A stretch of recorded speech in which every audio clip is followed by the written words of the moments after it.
You know, the most things that convinced me that freedom and the rights of human rights will not come easily, especially in our area, in Africa and especially in Sudan, because you see injustice in everything, in education, even in the post, and even in the politics.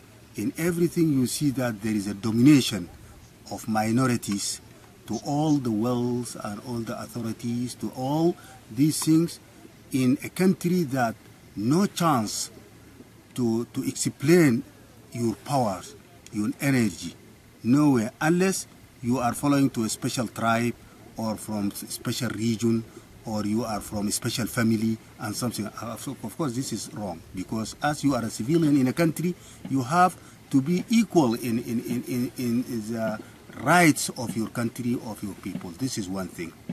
Another thing, also, I come to know that people without any qualifications leading a society and occupying posts and leading people who are well qualified.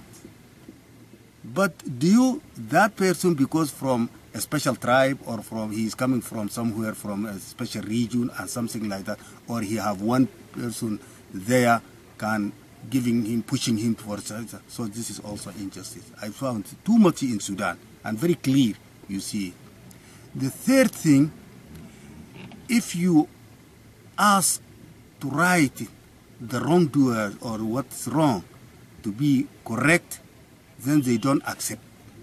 Immediately they classified you as you are anti, as you are disorder, as you are out of law. They are giving you a very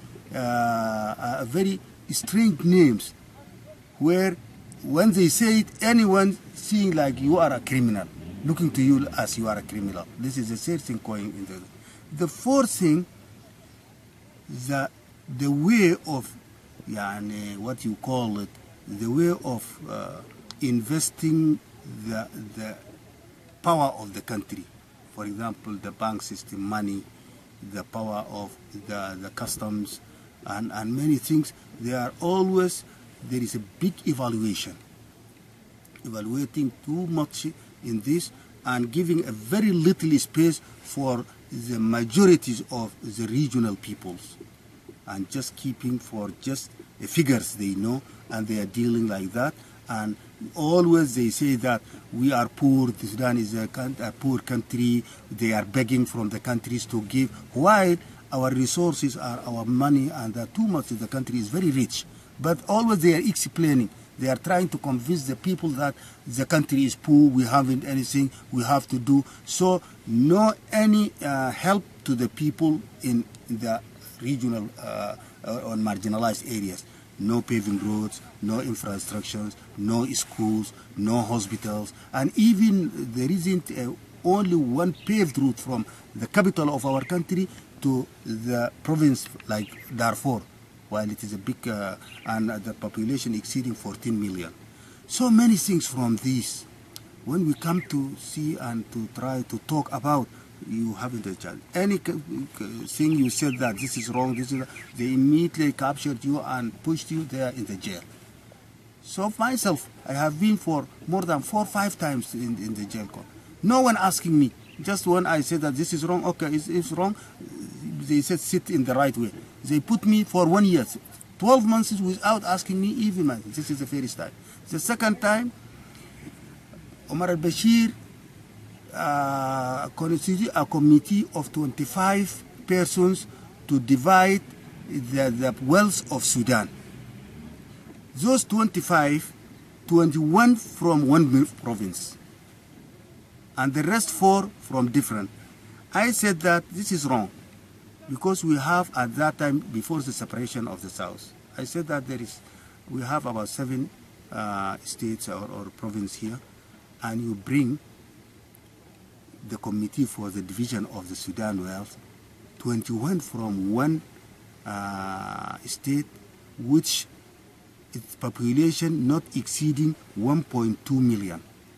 The rest of the Sudan, about at that time, 38.5 million. They brought 4 from that.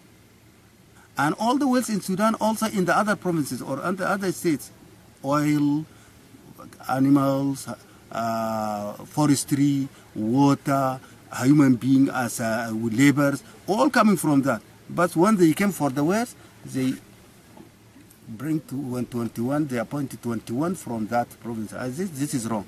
They also captured me and put me in the jail for 12 months, 1 year. This is true.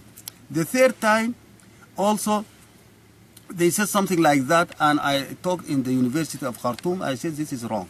They also captured me and put me for 8 months in there. So I saw all our life, we can't say the right thing. We can't say this is wrong or that's wrong in our country. So unless you live as a foreigner in your country, or you will be a bias to them, and to say that everything they said yes, yes, yes, man, to live as a yes man, without any what you call independent idea or. So we refuse that. That's why I come to hold an arm to fight to change this. I am not fighting against a person specifically, but I am fighting against the system.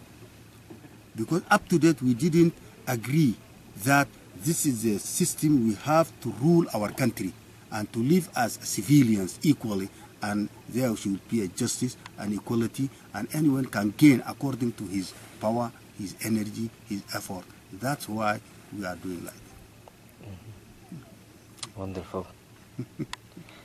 Do you by any chance know how much money Khartoum's regime is in possession of?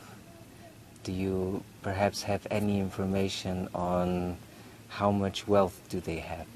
How much wealth does Omar Bashir have?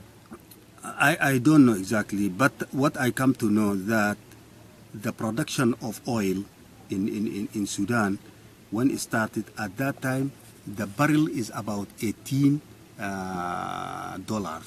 but exceeded. This is in maybe 1996 or 7, 1996 or 7.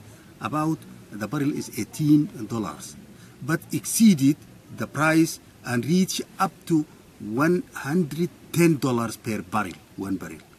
At that time, they gained much money. Even the production, they are producing more than 700 barrels per day. But they say that, no, we are producing only 350. This is what they announce, and the people know that it's 350. But actually, they are producing more than 750 per day. So, if that production with the increment of that price, that means much money again. This is just from the oil. Second, the other productions in Sudan, as you know, there is. And also there is a gold mining by Sharikat Arab in the east. There is a French company. They are producing many tons per year of pure gold. And the prices of gold, you know, always increasing. That's also another one. Plus the taxes. They are, the people is paying. Now, anywhere you go, even on the roads, you go from Khartoum to Omdurman, you pay a tax for the province. And any shepherd have a cows or something, he pays. You have camels, pays. You have goats, you pay.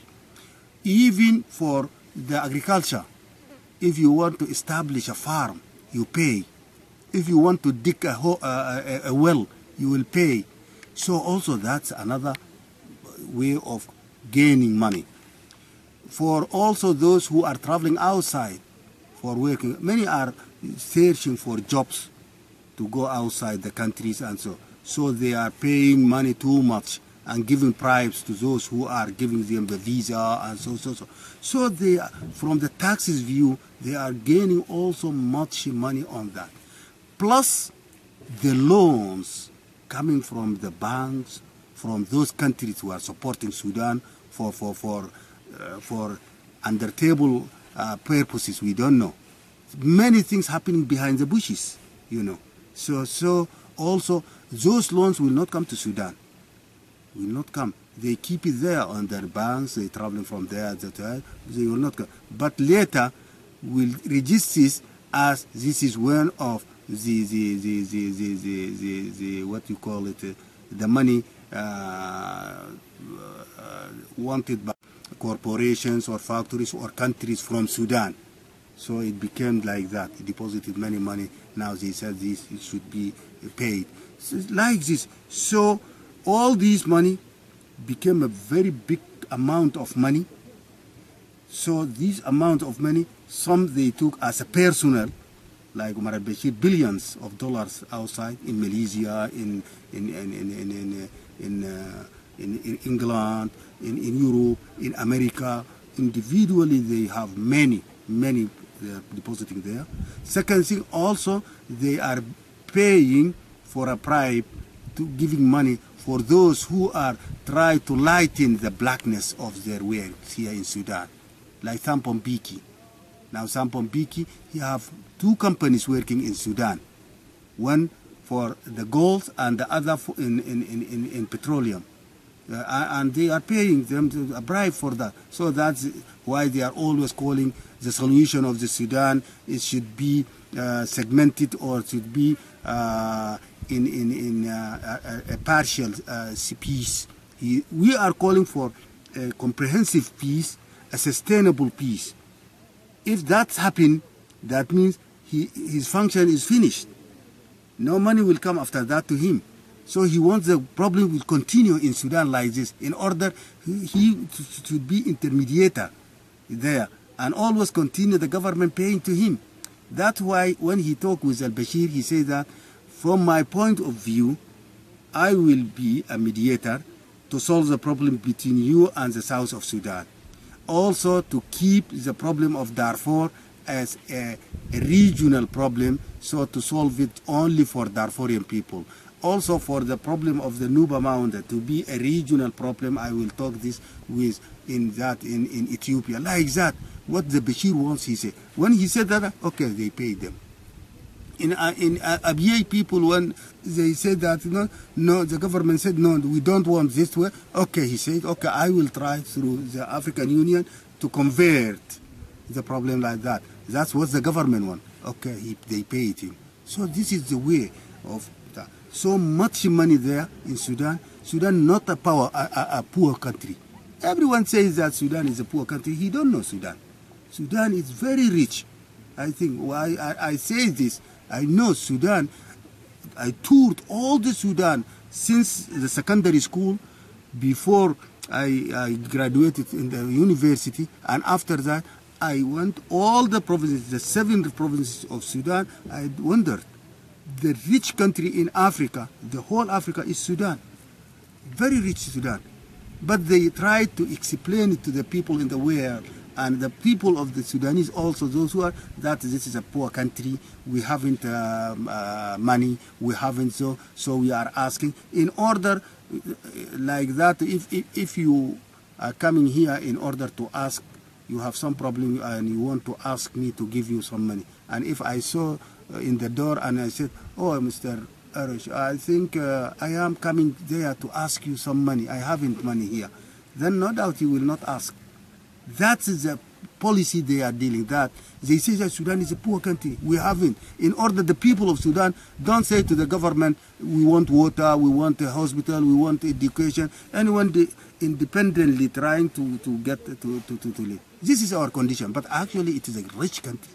We have a very good resources, a valuable resources we have, but we have a very bad politicians who are leading this country in this way.